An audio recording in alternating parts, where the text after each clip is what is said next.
नमस्ते मेरे प्यारे विद्यार्थियों, आप सभी का आपके अपने चैनल हिंदी विद दीप्ति मेहता में हार्दिक स्वागत एवं अभिनंदन। जैसा कि अपनों ने फर्स्ट ग्रेड एवं सेकेंड ग्रेड के लिए प्रश्नों की सीरीज शुरू की है हिंदी साहित्य से संबंधित।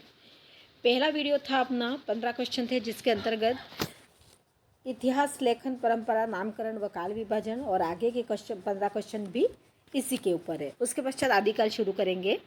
फर्स्ट ग्रेड सेकेंड ग्रेड दोनों में उपयोगी है ही।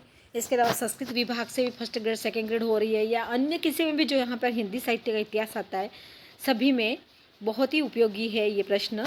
आप इसको पढ़ोगे निश्चित इसमें से आपको प्रश्न मिलेंगे, क्योंकि मैंने इसमें पुराने जो एग्ज़ामों में आए हुए क्वेश्चन हैं उनको भी समाहित किया है, और अपने अनुभव के आधार पर इसमें मुझे जो इम्पोर्टेंट लग रहे हैं वो भी मैंने समाहित किए हैं। तो चलो वापिस अपन इतिहास, लेखन, परंपरा और काल विभाजन पे एक प्रश्न शुरुआत करते हैं। 15 क्वेश्चन अपने हो चुके थे। 16वां क्वेश्चन, राजस्थानी भाषा व साहित्य कृति के रचनाकार है टीकम सिंह तोमर, विश्वनाथ प्रसाद मिश्र, मोतीलाल मेनारिया और नलिन विलोचन शर्मा। तो इसका उत्तर है मोतीलाल मेनारिया।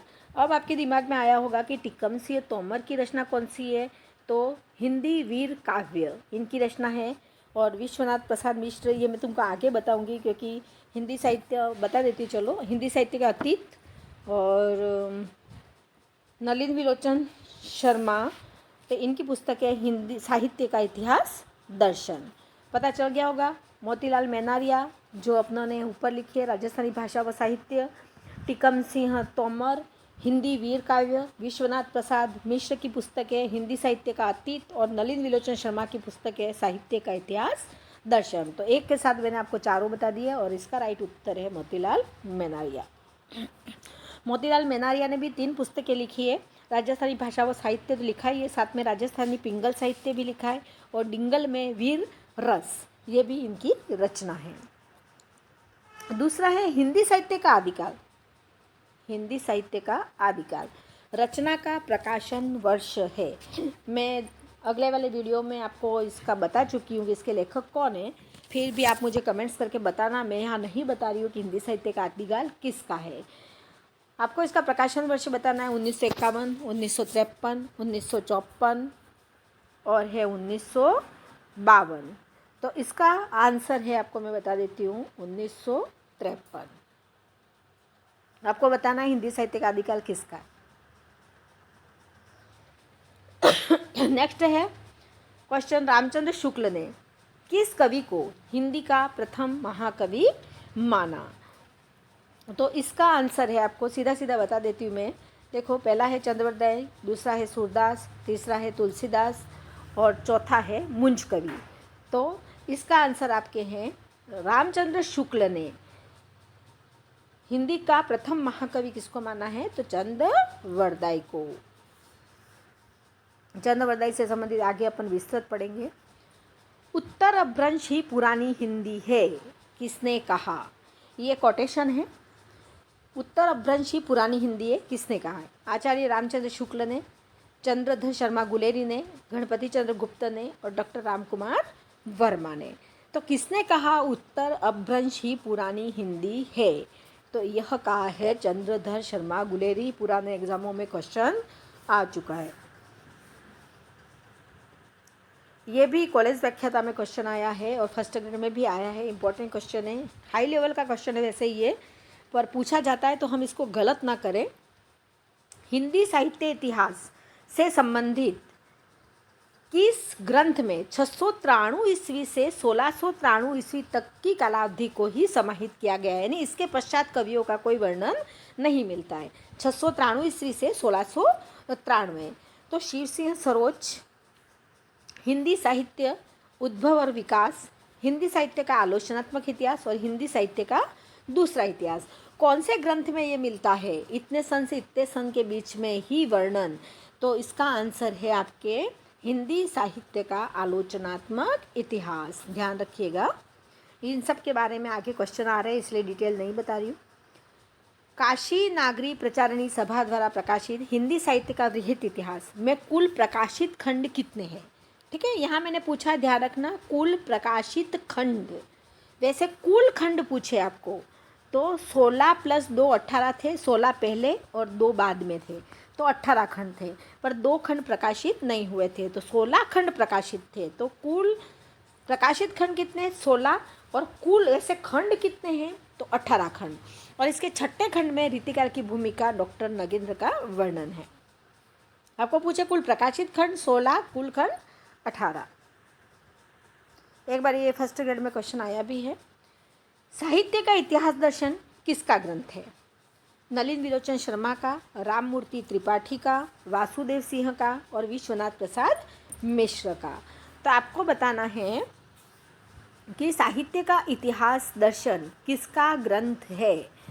तो 22 का नलिन विलोचन शर्मा, साहित्य का इतिहास दर्शन। अभी ऊपर भी मैं इसको बता चुकी हूँ, इसलिए मैं क्वेश्चन के पॉइंटों की व्याख्या नहीं कर रही हूँ, क्योंकि इससे संबंधित नीचे भी क्वेश्चन बने हुए हैं।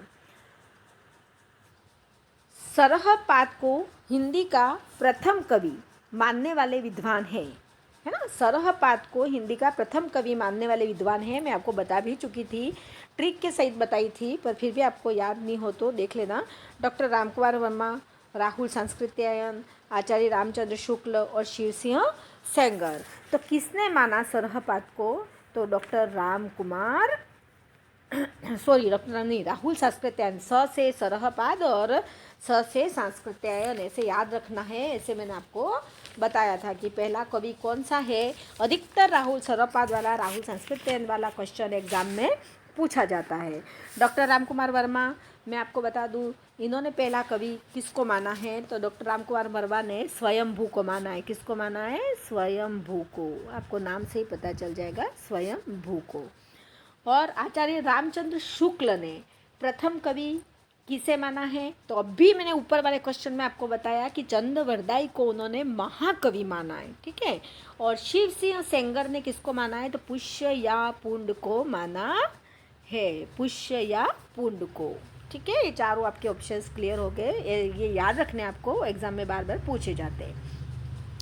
प्राकृत की अंतिम अपभ्रंश अवस्था से ही हिंदी साहित्य का आविर्भाव माना जा सकता है। किसने कहा? ये भी एक कोटेशन है। प्राकृत की अंतिम अपभ्रंश अवस्था से, यानी हम अपने जहाँ पर हिंदी साहित्य की शुरुआत हुई उससे पहले प्राकृत, पाली ऐसे भाषाओं के चरण था, उसके बाद हिंदी आई। तो ये पहले के प्राकृत की अंतिम अपभ्रंश अवस्था जहाँ पर थी, वहीं से हमने हिंदी साहित्य का आविर्भाव माना जाता है। तो यह किसने कहा है? किसके मत में ये है? तो आचार्य रामचंद्र शुक्ल, उसके बाद है महावीर प्रसाद द्विवेदी, हजारी प्रसाद द्विवेदी और डॉक्टर रामकुमार वर्मा। तो यह किसने कहा है? आचार्य रामचंद्र शुक्ल ने। आगे देखिए, हिंदी साहित्य का अतीत के रचनाकार है।